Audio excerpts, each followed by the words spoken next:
A number of years ago, I was dating this guy and we were in couples counseling, dealing with some problems that we had. And one day we're there and I said to the therapist, you know, I think I kind of have a sense of what's going on. I think, you know, maybe I'm kind of doing too much of this and maybe he's not doing enough of that. And, you know, here's maybe kind of where we're getting tripped up and beep, bop, bop, bop, bop. And I kind of went on this like whole diatribe about what I thought was total insight. And I thought the counselor was gonna be like, yes. But he kind of just stopped and like cocked his head and paused for a moment and said, you know, Matt, over-intellectualizing is a defense too. And I was like, ouch, what? I thought he was gonna be cheering me on. But what I didn't realize was that my tendency to overthink wasn't actually helping the situation. And instead, it was actually probably adding more to the problem. Probably the best way that we can define what toxic overthinking even is as fear disguised as practicality. When we spend so much in our own thinking because we're like desperately trying to find some sort of solution, what we're only doing really is trying to avoid how we're feeling.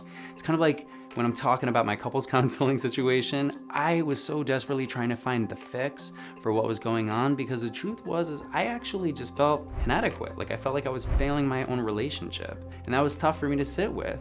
And of course, you know, we want to give it some sort of thoughtfulness or consideration to whatever problem we're trying to figure out, but we can only take that to such a point. And then afterwards, we also need to make sure that there's still a balance with how we're feeling too. And for like us gays, why do you think we walk so quickly and drink so much iced coffee? It's because we're trying to outrun and outthink all of our uncomfortable feelings.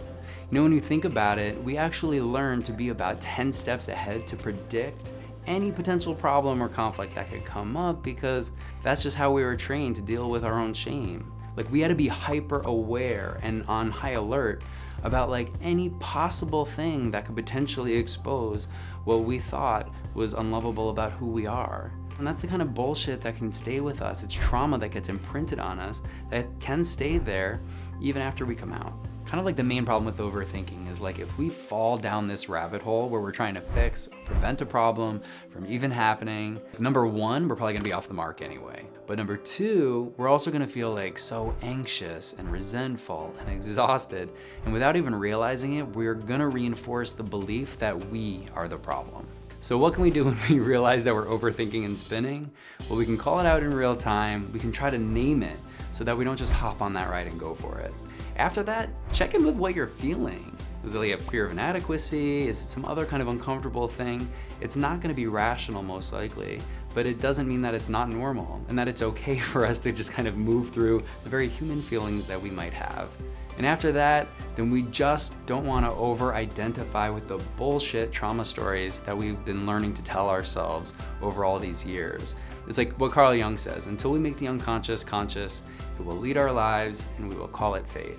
So this is a chance for us to just be a little bit more aware of the stories that are coming up so we can rewrite them and not continue to spin.